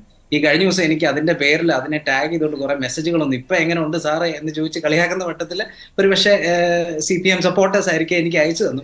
എനിക്ക് അതിൽ വളരെ സന്തോഷം തോന്നി. പക്ഷേ ഇതിൻ്റെ അകത്ത് ഒരു പ്രശ്നം എന്താണെന്നറിയോ, ഇപ്പോഴും പലരോടും സംസാരിക്കുമ്പോൾ പെർസെപ്ഷൻ ഇതാ, ഇപ്പം കേരളത്തിൽ മാത്രമല്ല ഇത് സംഭവിക്കുന്നുള്ളതാണ് ഒരു വാസ്തവം. കേരളത്തിൽ ഡെഫിനറ്റ്ലി ഒരുപാട് ഇമ്പ്രൂവ്മെന്റ്സ് ഉണ്ട്. ഈ ഫെബ്രുവരി കഴിഞ്ഞ 10 ദിവസമായിട്ട് ചെന്നൈയിലുള്ള സാംസങ്ങിന്റെ പ്ലാന്റിൽ 10 ദിവസമായിട്ട് സമരം നടക്കുന്നുണ്ട്. 2020 ആപ്പിളിന്റെ ബാംഗ്ലൂരിന്റെ ഔട്ട്സ്കേർട്സിലുള്ള ഒരു പ്ലാന്റിൽ ഇൻഡസ്ട്രിയിൽ അവിടെ തല്ലി തകർത്തിട്ടുണ്ട്. ഇതൊന്നും നമ്മൾ ആരും അറിഞ്ഞിട്ടില്ല, ഇതിനൊന്നും പബ്ലിസിറ്റി കിട്ടുന്നില്ല. പക്ഷെ കേരളത്തെ സംബന്ധിച്ചിടത്തോളം അൺഫോർച്ചുനേറ്റ്ലി നമ്മുടെ സിനിമകളും സ്പീച്ചുകളും ഉണ്ടാകുന്ന കോൺട്രവേഴ്സീസും വരുന്ന ന്യൂസ് റിപ്പോർട്ടുകളും എല്ലാം കേരളത്തിനെതിരായി മാത്രം സംസാരിക്കുന്ന ഒരു ടെൻഡൻസി ഉണ്ട്. അതുകൊണ്ട് തന്നെ പുറത്തെ പെർസെപ്ഷൻ ഇപ്പോഴും ബാംഗ്ലൂർ ഉള്ളവരോടും ഹൈദരാബാദ് ഉള്ളവരോടും ഡൽഹിയിലുള്ളവരോടും സംസാരിക്കും കേരളം ബിസിനസ് ഫ്രണ്ട്ലി അല്ലല്ലേ എന്നൊരിതുണ്ട്. പക്ഷെ P. രാജീവിന് കൊടുക്കേണ്ട ഒരു ക്രെഡിറ്റ് കൊടുത്തേ പറ്റൂ. കാരണം കേരളം പോലെ ഇത്രയധികം ഡെൻസ്ലി പോപ്പുലേറ്റഡ് ആയിട്ടൊരു സ്ഥലം, എക്കോളജിക്കലി സെൻസിറ്റീവ് ആയിട്ടൊരു സ്ഥലം, നമുക്ക് ഒട്ടും സ്ഥലം ഇൻഡസ്ട്രീസിന് പ്രൊവൈഡ് ചെയ്യാനില്ല. അങ്ങനെ ഇരിക്കുന്ന ഒരു സാഹചര്യത്തിൽ അദ്ദേഹം വളരെ ആക്റ്റീവാണ്. ഇപ്പൊ ലിങ്ക്ഡിനിലൊക്കെ ഞാൻ വളരെ ആക്റ്റീവാണ്. അതിൽ അദ്ദേഹത്തെ ഫോളോ ചെയ്യുന്നുണ്ട്. ഒരുപാട് കാര്യങ്ങൾ അദ്ദേഹം ചെയ്യുന്നുണ്ട്. ഒരുപാട് കോൺക്ലേവുകൾ, കേരള സ്റ്റാർട്ടപ്പ് മിഷന്റെ ഫണ്ടിങ്ങിന്റെ കാര്യം ഞാൻ എതിർത്ത് പറഞ്ഞെങ്കിൽ ഒരുപാട് ഇൻവെസ്റ്റേഴ്സ് മീറ്റുകൾ, സ്ത്രീ സംരംഭകർക്കായിട്ട് ഒരുപാട് സ്കീമുകൾ, സീഡ് ഫണ്ടിങ്, ഓൺടർപ്രണേഴ്സ് മീറ്റുകൾ, ഓൺടർപ്രണേഴ്സ് ടൈഅപ്പുകൾ, ഇങ്ങനെ ഒരുപാട് കാര്യങ്ങൾ ചെയ്യുന്നുണ്ട്. അത് തീർച്ചയായിട്ടും പറയാതെ വയ്യ. പക്ഷേ നേരത്തെ പറഞ്ഞ പോലെ അല്പം ലേറ്റ് ആയി പോയോ എന്നൊരു സംശയം. ഓക്കെ, തീർച്ചയായും രാഷ്ട്രീയ നിലപാട് വേറെയാണെങ്കിലും സാമ്പത്തിക വിദഗ്ധൻ കൂടിയായ നിർമ്മല ബ്രാം പോലും ഇതിനകത്തൊരു വളരെ പോസിറ്റീവായിട്ടുള്ള ഒരു മാറ്റം കാണുന്നുണ്ട്. അപ്പോഴും നമ്മുടെ പാനലിസ്റ്റുകൾ ഉന്നയിച്ച ഒരു പ്രധാനപ്പെട്ട ചോദ്യം എന്ന് പറയുന്നത് ഇത്രയും വ്യവസായ സൗഹൃദമാണെന്ന് പറയുമ്പോൾ എവിടെയാണ് അതിനാനുപാതികമായിട്ടുള്ള തൊഴിൽ ഈ സംസ്ഥാനത്ത് ഇല്ലാത്തത്? ഈ കണക്കുകൾ എന്തുകൊണ്ട് അത് ഉറപ്പാക്കുന്നില്ല എന്നുള്ളൊരു ചോദ്യമുണ്ട്. എം പ്രകാശ് മാസ്റ്റർ അലിക്ക് ഇതിനെല്ലാം മറുപടിയിലേക്ക് വേണ്ടി വരാം ഒരു ചെറിയ ഇടവേളയ്ക്ക് ശേഷം.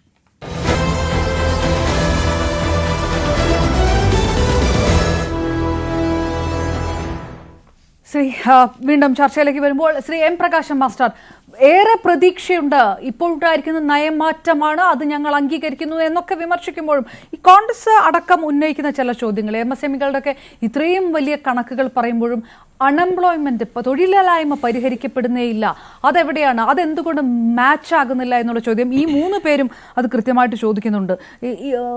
30% അൺഎംപ്ലോയ്മെന്റ് റേറ്റ്, 15 തൊട്ട് 23 ആ കാതലായിട്ടുള്ള ഒരു വിഭാഗം തൊഴിൽ സൃഷ്ടിക്കുന്നില്ല എങ്കിൽ ഇത്രയും വ്യവസായ സൗഹൃദമായിട്ട് എന്താണ് കേരളത്തിലെ ജനതയ്ക്ക് പ്രത്യക്ഷ ഗുണമുണ്ടാവുക എന്നൊരു ചോദ്യം ഉണ്ടാവില്ലേ? വളരെ ഗൗരവമായ ചില ഉത്കണ്ഠകൾ മറ്റ് പാനലിസ്റ്റുകൾ ഇവിടെ ഉന്നയിച്ചിട്ടുണ്ട്. എന്നെ അതിന് മറുപടി പറയാനുള്ള സമയം തന്നുകൊണ്ട് അതിന് അനുവദിക്കും എന്ന് ഞാൻ പ്രതീക്ഷിക്കുകയാണ്. ഇപ്പോൾ വ്യവസായ മേഖല വഹിക്കുന്ന പങ്കിനെ സംബന്ധിച്ച് പരിശോധിക്കുന്ന കണക്ക് GSDP-യിൽ എത്ര ശതമാനമാണ് വ്യവസായ മേഖലയുടെ പങ്ക് എന്നതിനെ സംബന്ധിച്ച് പരിശോധിച്ചുകൊണ്ടാണ്. ഉമ്മൻചാണ്ടി ഗവൺമെൻറ് ഭരിക്കുന്ന ഏറ്റവും ഒടുവിലത്തെ കൊല്ലം 2014-15 വർഷത്തിൽ അന്ന് GSDP-യിലുള്ള വ്യവസായ മേഖലയുടെ പങ്ക് 9.8 ആണ്, 9.8 ഈ കഴിഞ്ഞ കൊല്ലം അതിന് കണക്കെടുത്ത് പരിശോധിക്കുമ്പോൾ 23-24 അത് 11.5 സമീപകാലത്തുള്ള ഏറ്റവും വലിയ വളർച്ചയാണ് വ്യവസായ മേഖല കേരളത്തിൻ്റെ മൊത്തം GSDP-യിൽ ഈ കാലത്ത് വരുത്തിയിട്ടുള്ളത് എന്നുള്ള വസ്തുതയാണ്. ഇനി തൊഴിലുമായി ബന്ധപ്പെട്ട കാര്യം പരിശോധിക്കാം. വ്യവസായ മേഖലയിൽ ഉണ്ടാകുന്ന വളർച്ച എത്ര തൊഴിൽ സാധ്യത ഉണ്ടാക്കുന്നുണ്ട് എന്ന് പരിശോധിക്കുന്ന ഒരു സർവേ റിപ്പോർട്ടുണ്ട്. Periodic labour force survey report എല്ലാ വർഷവും പ്രസിദ്ധീകരിക്കുന്നതാണ്. അതിൽ 2017-18 വർഷം മുതൽ 2023-24 വരെയുള്ള കാലത്തെ അവലോകനം ചെയ്യുമ്പോൾ ആ റിപ്പോർട്ട് സൂചിപ്പിക്കുന്നത്, അതിൻ്റെ ഡാറ്റ സൂചിപ്പിക്കുന്നത് 16% തൊഴിൽ സാധ്യത ഗ്രോത്ത് വ്യാവസായിക രംഗത്തുണ്ടായിട്ടുള്ളത്. നമ്മുടെ ആവശ്യത്തിനും താല്പര്യത്തിനും ഒത്താകെ ആയി എന്ന് പറയാൻ കഴിയില്ല. പക്ഷേ വലിയ നിലക്കുള്ള വളർച്ച വ്യാവസായിക രംഗത്തുള്ള തൊഴിൽ നൽകുന്നതിൽ ഉണ്ടാവുന്നുണ്ട് എന്നുള്ളതൊരു വസ്തുതയാണ്. ഇപ്പോൾ ബഹുമാനപ്പെട്ട നമ്മുടെ വ്യവസായ മന്ത്രി തന്നെ കഴിഞ്ഞ ആഴ്ച പറഞ്ഞ കണക്ക്, ഒരു വർഷത്തിൽ 1.3 ലക്ഷം സൂക്ഷ്മ ചെറുകിട ഇടത്തര വ്യവസായ സംരംഭങ്ങൾ തുടങ്ങി 8400 കോടിയുടെ നിക്ഷേപം സൃഷ്ടിച്ച് 3 ലക്ഷം തൊഴിലവസരങ്ങൾ ഉണ്ടാക്കിയെന്നുള്ളതാണ്. ഇനി ഞാൻ പാനലിസ്റ്റുകളുടെ ശ്രദ്ധയിൽ ഈ ഗവൺമെന്റ് വന്നതിന് ശേഷമുള്ള ഈ കഴിഞ്ഞ 4 കൊല്ലക്കാലം ആരംഭിച്ച അന്താരാഷ്ട്ര രംഗത്തുള്ള കമ്പനികളുടെ പേര് മാത്രം ഞാനൊന്ന് പറയാം, വിശദാംശങ്ങൾ പറയാൻ സമയം അനുവദിക്കുന്നില്ല. IBM IT, അതുപോലെ തന്നെ നോവ് ഇൻക് US-ലുള്ള കമ്പനിയാണ്, ഓയിൽ ആൻഡ് ഗ്യാസ് മേഖല. TNB ഫ്രാൻസിലുള്ള കമ്പനിയാണ്, ബിസിനസ് കൺസൾട്ടൻസി. BT അത് US അക്കൗണ്ടിങ് ആൻഡ് പേറോൾ കമ്പനിയാണ്. ട്രാൻസിന അത് അയർലൻഡിലെ കമ്പനിയാണ്, സെമി കണ്ടക്ടറാണ്. HCL ടെക് IT മേഖലയിലെ കമ്പനിയാണ്. അക്കേസ്യ ഓട്ടോമൊബൈൽ സോഫ്റ്റ്വെയർ എഞ്ചിനീയറിംഗിലുള്ള സ്ഥാപനമാണ്. അർമഡ ആർട്ടിഫിഷ്യൽ ഇന്റലിജൻസുമായി ബന്ധപ്പെട്ട് US-ലെ കമ്പനിയാണ്. സിസ്ട്രോം ടെക്നോളജീസ് ഇലക്ട്രോണിക്സിന്റെ മേഖലയിലെ കമ്പനിയാണ്. ഡി സ്പേസ് ജർമ്മൻ കമ്പനിയാണ്, ഓട്ടോമേഷൻ മേഖലയിലാണ്. ലീവേജ് എഞ്ചിനീയറിംഗ് ക്രെയിൻ മാനുഫാക്ചറിംഗ് കമ്പനിയാണ്. കാറ്റലിസ്റ്റ് US കമ്പനിയാണ്, ക്ലിനിക്കൽ ഡാറ്റ അനലിസ്റ്റ് ആണ്. സാഫ്രൺ ഇലക്ട്രോണിക്സ് ആൻഡ് ഡിഫൻസ് ഫ്രാൻസിലെ കമ്പനിയാണ്, ഡിഫൻസ് ആൻഡ് എയറോസ്പേസ്. നേരത്തെ ഉള്ള കമ്പനിയുണ്ട്, ഇപ്പോൾ oracle, TCS, ENY, MSC, Wipro. ഇവരെല്ലാം ഈ കഴിഞ്ഞൊരു 3-4 കൊല്ലക്കാലം അവരുടെ ഇൻവെസ്റ്റ്മെന്റിൽ വലിയ നിലക്കുള്ള വർധന വരുത്തിയിട്ടുണ്ട്. ഇപ്പൊ തന്നെ ഇന്ന് നടക്കുന്ന ഈ ഇൻവെസ്റ്റ്മെന്റ് മീറ്റില് നമ്മുടെ ബഹറിലെ മിനിസ്റ്റർ നടത്തിയിരിക്കുന്ന പ്രഖ്യാപനം നിങ്ങളുടെ ശ്രദ്ധയിലുണ്ടാവും. അതുപോലെ കരൺ അദാനി അദ്ദേഹം പറഞ്ഞിരിക്കുന്നത് 3 ലക്ഷം കോടിയുടെ ഇവിടെ അദ്ദേഹം ഒരു സംഖ്യ പ്രഖ്യാപിച്ചിട്ടുണ്ട്.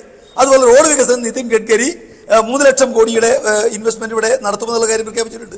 അപ്പോ ഇൻവെസ്റ്റ്മെന്റ് ഉണ്ടാവുന്നുണ്ട്, തൊഴിൽ സാധ്യത വികാസം ഉണ്ടാവുന്നുണ്ട്, അതുപോലെ തന്നെ വരുമാന വളർച്ച ഉണ്ടാവുന്നുണ്ട്. എന്നാൽ ഞാൻ ചോദിക്കട്ടെ, ഇവിടെ ഇപ്പം UDF-കാർ സഹകരിച്ചു, നല്ല കാര്യം. പക്ഷെ ഇത്രയും കാലം കേരളത്തിലെ വ്യവസായ വികസനം നടക്കുമ്പോൾ എന്തായിരുന്നു കേരളത്തിന്റെ ചർച്ച?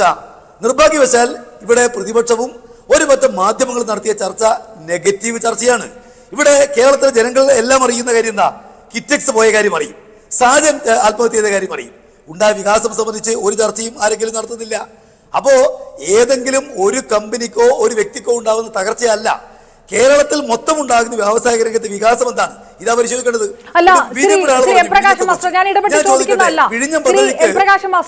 പുറത്തുനിന്നുള്ള ഒരു പെർസെപ്ഷൻ, കമ്പനികൾ ഇങ്ങോട്ട് വരണമെന്നാണല്ലോ സർക്കാർ ആഗ്രഹിക്കുന്നത്, അതാണല്ലോ സംസ്ഥാനം ആഗ്രഹിക്കുന്നത്. ഈ പെർസെപ്ഷൻ പുറത്തേക്ക് പോകുമ്പോൾ അത് മാറ്റാവുന്ന രീതിയിലുള്ള അത്രയും വലിയ ഒരു മൈലേജ് ഇവിടെ ഉണ്ടാക്കിയെടുക്കണം. അതാണല്ലോ ഒരു ചാലഞ്ച്. ഇത് പിന്തുണ നൽകുമ്പോൾ പോലും പലരും ആശങ്ക പ്രകടിപ്പിക്കുന്നത് അതിൽ അർത്ഥമില്ലേ? ആ ഇമേജ് പരിപൂർണമായിട്ട് മാറ്റാൻ കഴിഞ്ഞിട്ടുണ്ടോ സംസ്ഥാനത്തിന്? അല്ല, ആശങ്ക നല്ലതുപോലെ മാറി എന്നുള്ളതുകൊണ്ടാണല്ലോ 13 വിദേശ കമ്പനികൾ ഈ കഴിഞ്ഞ 4 കൊല്ലക്കാലം പുതിയ ഇൻവെസ്റ്റ്മെന്റ് കേരളത്തിൽ ആരംഭിച്ചു. കേരളത്തിലുള്ള 5 കമ്പനികൾ അവര് വളരെ കൃത്യമായ നിലക്ക് തന്നെ അവർ ഇൻവെസ്റ്റ്മെന്റിൽ വലിയ നിലക്കുള്ള വർധന വരുത്തി എന്ന് മാത്രമല്ല, ഇന്നത്തെ യോഗത്തിൽ പങ്കെടുത്തുകൊണ്ടിരിക്കുന്ന പ്രധാനപ്പെട്ട അദാനി അടക്കമുള്ള ആളുകൾ ഞങ്ങൾ 30,000 കോടിയുടെ ഇൻവെസ്റ്റ്മെന്റ് കേരളത്തിൽ നടത്തുമെന്നുള്ള കാര്യം പരസ്യമായി പ്രഖ്യാപിച്ചത് നമ്മൾ കണ്ടല്ലോ. അപ്പോ നല്ലതുപോലെ വ്യവസായികൾക്ക് ഇങ്ങോട്ട് വരാൻ താല്പര്യമുണ്ട്. നിർഭാഗ്യവശാൽ കേരളത്തിന്റെ വ്യവസായ അന്തരീക്ഷം മോശമാണ് എന്ന് ചില ഒറ്റപ്പെട്ട സംഭവങ്ങളെ പർവ്വതീകരിച്ച് കാണിക്കുന്നുകൊണ്ട് ആളുകൾ അങ്ങനെ ചിന്തിക്കാൻ ഇടവരുന്നു. തൊഴിലെന്ന് പറയുന്നത് കേരള ജനതയെ സംബന്ധിച്ചിടത്തോളം നേരിട്ട് വരുന്ന വിഷയം ഈ തൊഴിലാണ്. ഈ വിഴിഞ്ഞ പദ്ധതിയുമായി ബന്ധപ്പെട്ട് ശ്രീ എം പ്രകാശ്, നേരിട്ട് വരുന്നത് ഈ തൊഴിലാണ്. ആ കണക്കുകൾ മിസ്മാച്ച് ആകുന്നു എന്നുള്ള ആശങ്ക എല്ലാ പാനലിസ്റ്റുകൾക്കുമുണ്ട്. ആ തൊഴിൽ എന്തുകൊണ്ടുണ്ടാകുന്നില്ല? അൺഎംപ്ലോയ്മെന്റ് നിരക്ക് എന്തുകൊണ്ട് മാറ്റാൻ കഴിയുന്നില്ല എന്നുള്ളൊരു വിഷയമല്ലേ? അതിലേക്ക് ഫോക്കസ് ചെയ്യാത്തതാണ്. വ്യവസായങ്ങൾ മാത്രം പോരല്ലോ. ഞാൻ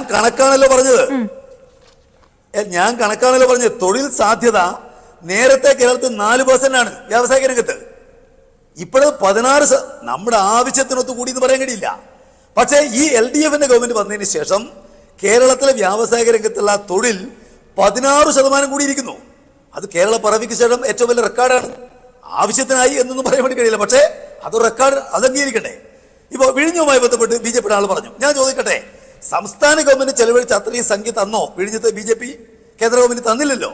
ഇവിടെ നിങ്ങൾ കാണാൻ വേണ്ടി കഴിയും വയബിലിറ്റി ഗ്യാപ് ഫണ്ട് എല്ലാ തുറമുഖത്തിനും കൊടുക്കുന്നതാണല്ലോ. 862 കോടി കേരളത്തിന് തരണം. എന്താ ഇപ്പോ BJP ഗവൺമെന്റ് സ്വീകരിച്ച നിലപാട്? നിങ്ങൾക്കത് വായ്പയായി തരണമെങ്കിൽ നിങ്ങൾ ലാഭത്തിന്റെ പെർസെന്റേജ് തരണം. ഞാൻ ചോദിക്കുന്നത്, ഇന്ത്യയിൽ ഏതെങ്കിലും ഒരു തുറമുഖത്തോട് ഈ നിലപാട് സ്വീകരിച്ചോ BJP ഗവൺമെന്റ്? ഇവിടെ ഇത്തവണത്തെ ബജറ്റിൽ ഞങ്ങൾ ആവശ്യപ്പെട്ടു. പക്ഷേ നിതിൻ ഗഡ്കരി അടക്കം ഈ സമ്മിറ്റിൽ വന്ന കേന്ദ്ര സർക്കാരിന്റെ പ്രതിനിധികളൊക്കെ ഹൃദയം തുറന്ന് കൈ അയച്ച് സഹായം പ്രഖ്യാപിച്ചിരിക്കുകയല്ലേ കേരളത്തിന്? അല്ല, തീർച്ചയായിട്ടും ഞങ്ങളതിനെ വലിയ നിലയ്ക്ക് വിലമതിക്കുന്നു. ഇപ്പോ കേരളത്തിലെ ഈ പറയുന്ന NHന്റെ കാര്യത്തിൽ വന്നിരിക്കുന്നത് BJPയുടെ പോളിസി ഒന്നല്ല. നേരത്തെ 8 വരി പാതയായിരുന്നത് അത് ഒരു കാരണവശാലും കേരളത്തിന് നടപ്പാക്കാനാവില്ലെന്ന് വന്നപ്പോ നിതിൻ ഗഡ്കരി മുൻകൈ എടുത്തുകൊണ്ട് 6 വരി പാതക്ക് അംഗീകാരം നൽകി എന്നുള്ളത് കേരളത്തിൽ വലിയ പോസിറ്റീവായിട്ട് നിലക്ക് വന്നിട്ടുണ്ട്. രാജ്യത്ത് വന്നത് നരേന്ദ്രമോദി സർക്കാർ അധികാരത്തിൽ വന്ന ശേഷം മാത്രമാണ്. ഞാൻ ചോദിക്കട്ടെ, ഇന്ത്യയിൽ ഏതെങ്കിലും BJPയുടെ ആൾ പറയുമ്പോൾ ഞാൻ സംസാരിച്ചിട്ടില്ല. ഇന്ത്യയിൽ ഏതെങ്കിലും ഒരു സ്റ്റേറ്റിൽ എന്ത് മാലാ പദ്ധതിയോ ആവട്ടെ, ഇന്ത്യയിൽ ഏതെങ്കിലും ഒരു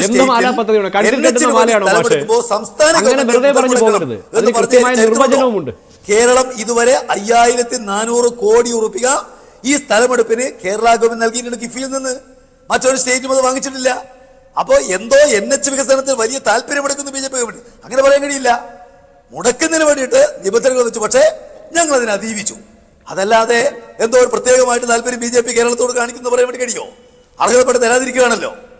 ഓരോ രംഗത്തും ഇപ്പോ ഇത്തവണത്തെ ബജറ്റില് കേരളം എന്ന് പറയുന്ന ഒരു സംസ്ഥാനം ഉണ്ട് എന്ന് ആ ബജറ്റ് വായിക്കുന്ന ആളുകൾക്ക് തോന്നുവോ? കേരളത്തെ കുറിച്ച് ഒരു വാചകം പോലും ഇല്ലല്ലോ. 245 പേർ ഇന്ത്യയിൽ ഏറ്റവും ഏറെ ആളുകൾ ഉരുൾപൊട്ടൽ മരിച്ചപ്പോ ഒരു പൈസ തരാൻ കേന്ദ്രം കൂട്ടാക്കിയില്ലല്ലോ.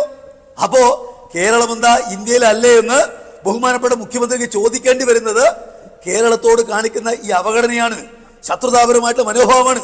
അതാണ് BJP ഗവൺമെന്റ് തുടരുന്നത്. അതിനെ നിർഭാഗ്യവശാൽ സഹായിക്കുന്ന നിലപാട് കേരളത്തിലെ പ്രതിപക്ഷം സ്വീകരിക്കുന്നു എന്ന അഭിപ്രായം ഞങ്ങളെ സംബന്ധിച്ച് ഞങ്ങൾ ഉന്നയിച്ചിട്ടുണ്ട്. അതുകൊണ്ട് ഇപ്പോൾ പോസിറ്റീവായി നല്ല സ്വീകരിക്കുന്നു, തികച്ചും നല്ലത്.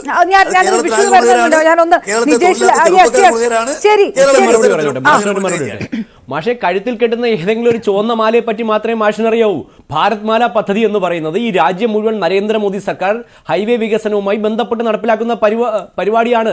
അതുകൊണ്ടാണ് കേരളത്തിൽ ഇത്രയും വേഗത്തിൽ പണം അനുവദിക്കപ്പെട്ടത്. പിന്നെ പറഞ്ഞല്ലോ കേരളത്തിന് പണം മുടക്കേണ്ടി വന്നു. അത് കേരളത്തിന് മാത്രമല്ല, ഉത്തർപ്രദേശിനും ഹരിയാനയ്ക്കും മധ്യപ്രദേശിനും ഒക്കെ കേന്ദ്ര സർക്കാർ നിശ്ചയിച്ച പൊതുവിലയേക്കാൾ കൂടുതൽ മാർക്കറ്റിൽ ഉണ്ടെങ്കിൽ അതാത് സംസ്ഥാന സർക്കാരുകൾ നൽകണം. അത് കേരളത്തിൽ രാഷ്ട്രീയം നോക്കിയല്ല നൽകുന്നത്. അത് ഏത് സംസ്ഥാനത്താണോ പൊതുവിലയേക്കാൾ കൂടുതൽ ഭൂമിക്ക് വിലയുള്ളത് അവിടെ അതാത് സംസ്ഥാന സർക്കാരുകൾ നൽകണം. ഇപ്പൊ പക്ഷെ ഇങ്ങനെയല്ലല്ലോ. കേന്ദ്ര സർക്കാർ പുതിയ നിലപാടെടുത്തല്ലോ. റിംഗ് റോഡടക്കം മുഴുവൻ പൈസയും കേന്ദ്രം മുടക്കുന്നല്ലോ. 5000 കോടി രൂപ പ്രഖ്യാപിച്ചല്ലോ. വടക്കൻ ജില്ലകളിലെയും മലബാറിനെയും ബന്ധിപ്പിക്കാൻ വേണ്ടി 10,000 കോടി രൂപയാണല്ലോ ഇന്ന് പ്രഖ്യാപിക്കപ്പെട്ടുള്ളത്. അപ്പോൾ എല്ലാം ഞങ്ങളാണ് ചെയ്യുന്നതെന്നും ഞങ്ങളില്ലെങ്കിൽ ഇവിടെ ഒരു വികസനവും നടക്കില്ല എന്ന് പറയുന്നത് CPM-ന്റെ പൊള്ളയായ നിലപാട് മാത്രമാണ്. യാഥാർത്ഥ്യം എന്താണെന്ന് ഇന്ന് കേരളത്തിലെ ഈ പരിപാടി കണ്ട ജനങ്ങൾക്കും കേന്ദ്ര സർക്കാർ എത്തരത്തിലുള്ള തീരുമാനമാണ് കേരളത്തിൽ എടുക്കുന്നതെന്ന് കൃത്യമായി മനസ്സിലാക്കാൻ കഴിയുന്നു. കാരണം ചരിത്രത്തിൽ ഒരിടത്തും നടത്താത്ത ഇൻവെസ്റ്റ്മെന്റ് തന്നെയാണ് കേന്ദ്രം നേരിട്ട് കേരളത്തിലേക്ക് നടത്തുന്നത്. ശരി, പ്രകാശ് മാസ്റ്റർ മറുപടി ആ വിഷയത്തിൽ മാത്രമായിട്ട് ഒരു ഡിബേറ്റ് നടത്തുമെങ്കിൽ ഞാൻ പങ്കെടുക്കാം. ആ വിഷയത്തിൽ മാത്രം കേന്ദ്രം കേരളത്തോട് കാണിക്കുന്ന സമീപനം അതൊരു നീണ്ട ഡിബേറ്റ് ആയി പോകും. നിജേഷ്, അതിലേക്ക് നമുക്ക് വരാം. അല്ല നിജേഷ് അല്ല, വിഷ്ണു, ഞാൻ നിജേഷിലേക്ക് വരുന്നു. നിജേഷ് 4-ൽ നിന്ന് 16-ലേക്ക് ഉയർന്നു. അതാണ് ഇത് പോരാ എന്ന് തന്നെയാണ് തൊഴിൽ പരമായി ബന്ധപ്പെട്ട് പോരാ എന്ന് തന്നെയാണ് ഇടതുപക്ഷം കരുതുന്നത് എന്ന് പറയുന്നു. അപ്പോഴും കോൺഗ്രസിന് എതിരെ പ്രതിപക്ഷത്തിനെതിരെ ഉന്നയിക്കുന്നത് ഇപ്പോഴും കേന്ദ്ര സർക്കാരിന്റെ നയങ്ങൾക്ക് അനുകൂല നിലപാടാണ് നിങ്ങൾ എടുക്കുന്നത്. സെൽഫ് സഫീഷ്യന്റ് ആയിക്കൊണ്ടിരിക്കുന്നു സംസ്ഥാനം. അത് കേന്ദ്രത്തിന്റെ സഹായം കൊണ്ടല്ല. എന്നിട്ടും കേന്ദ്രത്തെ വിമർശിക്കാതെ സംസ്ഥാനത്തെ അല്ലെങ്കിൽ സംസ്ഥാന സർക്കാരിനെ മാത്രം വിമർശിക്കുന്നു പ്രതിപക്ഷം. നിർഭാഗ്യവശാൽ എന്നാണ് എം പ്രകാശ് മാസ്റ്റർ പറഞ്ഞത്. കേന്ദ്രത്തിനെ വിമർശിക്കുന്ന BJP ഗവൺമെന്റിനെ വിമർശിക്കുന്നതിൽ ഒന്നാം സ്ഥാനത്ത് എപ്പോഴും കോൺഗ്രസ് ആണുള്ളത്. അതിന് പ്രത്യേകിച്ച് സർട്ടിഫിക്കറ്റിനൊന്നും ആവശ്യമില്ല. കേന്ദ്ര ഗവൺമെന്റ് നയം BG വിഷ്ണു ഇപ്പോൾ പറയുന്നു ഭാരത് മാലയാണെന്ന്. വിഷ്ണു ഇപ്പൊ പണ്ട് കാസർഗോഡ് നിന്ന് കോഴിക്കോട് വരണമെങ്കിൽ ദേശീയപാത ടോൾ കൊടുക്കണ്ട, പുതിയ വലിയ ടോൾ ബൂത്ത് കൂടി വരുന്നുണ്ട്. അതുകൊണ്ട് ഞങ്ങൾ കൊടുത്തു എന്നല്ല, പിഴിഞ്ഞെടുക്കുന്നു എന്ന് കൂടി പറയണം. നിങ്ങൾ കൊടുക്കുകയാണെങ്കിൽ അത് എടുക്കാൻ പാടില്ല. ഞാൻ അതിന്റെ പോകുന്നില്ല. പിന്നെ പ്രകാശം ഭാഷ, നിങ്ങളുടെ പ്രഖ്യാപനങ്ങൾ ഇന്നും ഇന്നലെയും തുടങ്ങിയതല്ല. ഇപ്പൊ 2010 എന്റെ നാട്ടിൽ കോഴിക്കോട്ട് കിനാലൂരിൽ ശ്രീ എളമരം കരി നടത്തിയ പ്രഖ്യാപനമുണ്ട്. 2010 മെയ് മാസം അവസാനം അദ്ദേഹം പത്രസമ്മേളനം നടത്തി പറഞ്ഞു 600 കോടിയുടെ ഉപഗ്രഹ സിറ്റി വരുന്നു, 1000 കോടിയുടെ ടെക്സ്റ്റൈൽ സിറ്റി വരുന്നു, ഫുട്വെയർ സിറ്റി വരുന്നു, ഫുഡ് പാർക്ക് വരുന്നു. ആ പ്രഖ്യാപനത്തിന് ശേഷം ഒരു കൈ ശ്രീ എളമരം കരീമിന്റെ കാലത്ത് ഇറങ്ങിയിട്ടില്ല. അദ്ദേഹം വ്യവസായ മന്ത്രിയായിരുന്നു. കോഴിക്കോട്ട് വ്യവസായങ്ങളുടെ ശവപ്പറമ്പായി കിടക്കുന്നു. സ്റ്റീൽ കോംപ്ലക്സ് പൂട്ടി കിടക്കുന്നു, തിരുവണ്ണൂർ കോട്ടമല് പൊട്ടിയതിനടുത്തുന്നു, കേരള സോപ്സ് പൂട്ടുന്നു, മാവൂർ ഗോളി ഓറൻസ് കാട് പിടിച്ചെടുക്കുന്നു, കുന്നത്തറ ടെക്സ്റ്റൈൽസ് കിടക്കുന്നു. ഇതൊക്കെ ഇങ്ങനെ കാട് പിടിച്ച് കിടക്കുന്ന സമയത്ത് നിങ്ങൾ കുറെ ഫ്രാൻസിലെ കമ്പനി വന്നു, നെതർലാൻഡ്സിലെ കമ്പനി വന്നു എന്ന് പറഞ്ഞാൽ ഞങ്ങൾ എങ്ങനെ അനുഭവിക്കും? പ്രകാശ് മാഷ് പറയാണ് ഇപ്പൊ കണ്ണൂർ ജില്ലയിൽ ഇന്നെന്താ പദ്ധതികൾ വന്നു. ഒരു സാജൻ ആത്മഹത്യ ചെയ്തു എന്നല്ല, അത് ഒരു സൂചകമല്ലേ? ഒരു വ്യവസായി അദ്ദേഹത്തിന്റെ ഒരു ഇൻവെസ്റ്റ്മെന്റ് കൊണ്ടുവരുന്ന സമയത്ത് അദ്ദേഹത്തെ പ്രഷർ ചെയ്ത് ആത്മഹത്യയിലേക്ക് തള്ളിവിട്ടിട്ടുണ്ട് എങ്കിൽ അതൊരു സൂചകമല്ലേ? അപ്പൊ അതിനെ അങ്ങനെ നിസ്സാരവൽക്കരിക്കുന്നത് ശരിയാണോ എന്ന് പ്രകാശ് മാഷ് നോക്കുക. അതുകൊണ്ട് പ്രഖ്യാപനങ്ങൾക്കനുസരിച്ച് കേരളത്തിൽ വരുന്നില്ല. വരുന്നതിനെ ഞങ്ങൾ കാത്തിരിക്കുന്നു. പക്ഷെ അൺഎംപ്ലോയ്മെന്റ് കുറയുന്നില്ല, വരുമാനത്തിൽ വരുന്നില്ല. കഴിഞ്ഞ ദിവസം പ്രതിപക്ഷ നേതാവ് തന്നെ പറഞ്ഞു 3,84,000 MSME വന്നിടത്ത് 30,000 GST രജിസ്ട്രേഷൻ വന്നത്. 30,000 GST രജിസ്ട്രേഷൻ വന്നു പറഞ്ഞാൽ അതിൽ GST രജിസ്ട്രേഷൻ എടുക്കുക ഒരു നല്ല കമ്പനിയാണെങ്കിൽ സ്വാഭാവികമായിട്ട് 10 ലക്ഷത്തിന് മുകളിലൊക്കെ വന്നിട്ട് GST രജിസ്ട്രേഷൻ എടുത്തിട്ടില്ല. അവിടെയാണ് നമ്മൾ മനസ്സിലാക്കുന്നത് കണക്കിലെ കളിയാണോ. നേരത്തെ പറഞ്ഞ ഉദ്യം രജിസ്ട്രേഷൻ എല്ലാം കൂടി ഇതിനകത്തേക്ക് കൂട്ടിയതാണ്. നേരത്തെ ആരോ തെളിവ് സഹിതം ചില മാധ്യമങ്ങൾ പറഞ്ഞു ഹോമിയോ ക്ലിനിക്കിനെ, ഹോട്ടലിനെ, കൂൾബാറിനെ എല്ലാം റിനോവേറ്റ് ചെയ്ത സ്ഥാപനങ്ങളെല്ലാം കൂടി ഈ കണക്കിൽപ്പെടുത്തി ഈ കണക്ക് പുറത്തേക്ക് വെച്ചത് ഒരു സൂചികയാക്കി മാറ്റി ഞങ്ങൾ കേരളത്തിൽ വലുതാണ് എന്ന് പറയുകയാണോ എന്ന സ്വാഭാവിക സംശയമാണ് ഉള്ളത്. എന്തായാലും കേരളത്തിൽ ഇന്നലകളിൽ അല്ലെങ്കിൽ ശ്രീ പിണറായി വിജയന്റെ ഭരണകാലത്ത് അത്രയേറെ വളർന്നിട്ടില്ല എന്നുള്ളതൊരു ഫാക്റ്റാണ്. ഞാൻ നേരത്തെ പറഞ്ഞ കണക്കിനെ ക്രോസ് ചെയ്തുകൊണ്ട് പ്രകാശ് മാഷ് പറയട്ടെ, 5 വ്യവസായ സ്ഥാപനങ്ങളാണ് 100 കോടിക്ക് മുകളിൽ വന്നത് എന്ന് നിങ്ങളുടെ ഗവൺമെന്റ് കൊടുത്ത KSIDC കൊടുത്ത കണക്ക് പറയുന്ന സമയത്ത് 103 സ്ഥാപനങ്ങൾ 100 കോടി രൂപയ്ക്ക് മുകളിൽ ഇവിടെ ഉണ്ട് എന്ന് പറഞ്ഞാൽ 103 ഉണ്ട് എന്ന് പറഞ്ഞാൽ ശരാശരി ഒരു ജില്ലയിൽ 100 കോടിക്ക് മുകളിൽ 8-9 സ്ഥാപനങ്ങൾ വരണല്ലോ. പ്രകാശ് മാഷ് കണ്ണൂരും എന്റെ ജില്ലയായ കോഴിക്കോട്ടും വന്നിട്ടുണ്ട് എങ്കിൽ അത് ഏതാണ് എന്ന് ചൂണ്ടിക്കാണിക്കുക. വെറുതെ അവകാശവാദങ്ങൾ പറഞ്ഞ് ജനങ്ങൾക്ക് വിചാരിക്കും എന്തൊക്കെയോ സംഭവിക്കുന്നുണ്ട് എന്ന്. അങ്ങനെയാണെങ്കിൽ അൺഎംപ്ലോയ്മെന്റ് കുറയണം. വേണം. അൺഎംപ്ലോയ്മെന്റ് കുറയുന്നുണ്ട്, ആളുകൾ പുറത്തേക്ക് പോകുന്നു എന്നുള്ളത് ഒരു യാഥാർത്ഥ്യമല്ലേ? തൊഴിലിന് വേണ്ടി പോകുന്നു എന്നുള്ള യാഥാർത്ഥ്യമല്ലേ? ഇവിടേക്ക് തൊഴിൽ വരുന്നു, ഇവിടേക്ക് തൊഴിൽ വരുന്ന ആളുകൾ എപ്പോഴും തൊഴിൽ വരുന്നത് ഈ സ്ഥാപനങ്ങളിലെ തൊഴിൽ വരുന്നത് ബംഗാളിലെ ആസാമിലെ ആളുകൾ തൊഴിൽ വരുന്നു.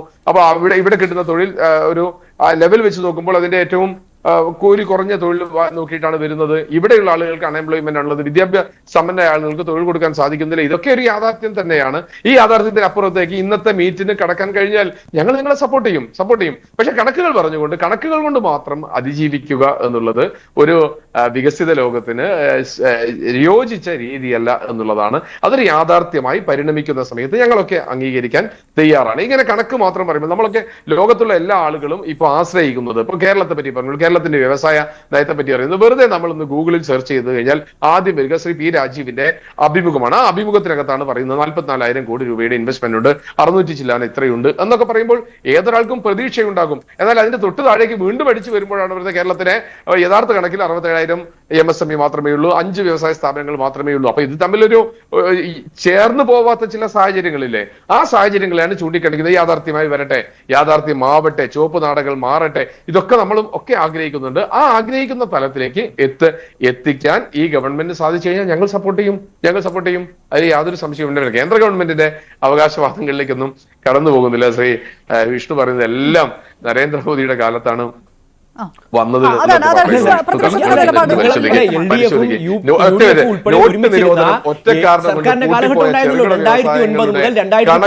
നിങ്ങൾ ഒരുമിച്ചായിരുന്നു കേരളത്തിൽ. എന്തുകൊണ്ട് അന്ന് വിഴിഞ്ഞം പദ്ധതി നടപ്പിലാക്കിയില്ല? എന്തുകൊണ്ട്, ഞാൻ വേറെ ഒരു ചോദ്യം ചോദിക്കില്ല, എന്തുകൊണ്ട് കേരളത്തിലെ ദേശീയപാത ആ കാലഘട്ടത്തിൽ വികസിപ്പിച്ചില്ല?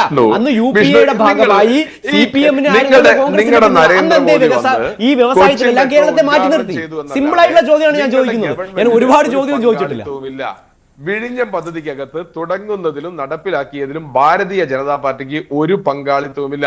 നിങ്ങൾ തുടങ്ങിയ കാലം വരെ നിങ്ങൾ വെറുതെ എവിടെയെങ്കിലും അവകാശവാദം തുടങ്ങിയ കാലഘട്ടത്തിൽ ഞങ്ങൾ അവകാശപ്പെട്ടില്ലല്ലോ. പക്ഷേ ഞങ്ങളുടെ കാലഘട്ടത്തിൽ മാത്രമേ ഈ പദ്ധതി യാഥാർത്ഥ്യമാക്കാൻ കഴിഞ്ഞിട്ടുള്ളൂ.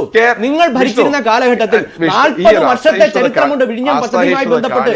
40 വർഷം എന്തിന് കേരളം പിറകോട്ട് നയിച്ചു എന്നതിനാണ് നിങ്ങൾ ഉത്തരം തരേണ്ടത്. 40 വർഷത്തിന് മുമ്പ് ഞങ്ങളുടെ നിർണായക ശക്തിയോ കേന്ദ്രത്തിലെ സർക്കാരോ ആയിരുന്ന കാലഘട്ടമല്ല. നിങ്ങൾ രണ്ടുപേരും ഒരുമിച്ചിരുന്ന വലിയൊരു ഭരണകാലഘട്ടത്തിൽ കേരളത്തിന് എന്തുകൊണ്ട് നിഷേധിക്കപ്പെട്ടു?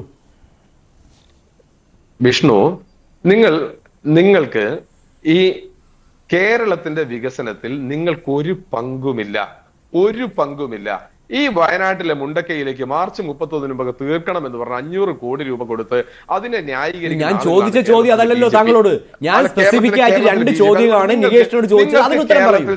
വയനാടിന്റെ വിഷയത്തിലേക്ക് ഞാൻ വരാം, അതൊരു മറ്റൊരു വിഷയമാണ്. ഞാൻ ചോദിച്ച 2 കാര്യങ്ങൾ താങ്കൾ പറയൂ. വിഴിഞ്ഞവും ദേശീയപാതയുമായി ബന്ധപ്പെട്ട് വിഷ്ണു, ഇപ്പൊ പ്രകാശ് മാഷും നിജേഷും ഒരേ വിഷയമാണ് ഡിബേറ്റ് ചെയ്യാൻ പറഞ്ഞത്. അതൊരു നീണ്ട വിഷയമാണ്. ദേശീയപാത വികസനവും ഈ വിഴിഞ്ഞം പദ്ധതിയും UPA സർക്കാരിന്റെ കാലഘട്ടത്തിൽ എന്തുകൊണ്ട് എന്ന് ചോദിച്ചാൽ LDF-നും UDF-നും INDA സഖ്യത്തിന്റെ ഭാഗമായി ഒറ്റ മറുപടി. ഞാൻ അവസാനിപ്പിക്കുന്ന ദേശീയപാതയ്ക്ക് ഏത് കാലത്തുണ്ടായതാ? അതൊരു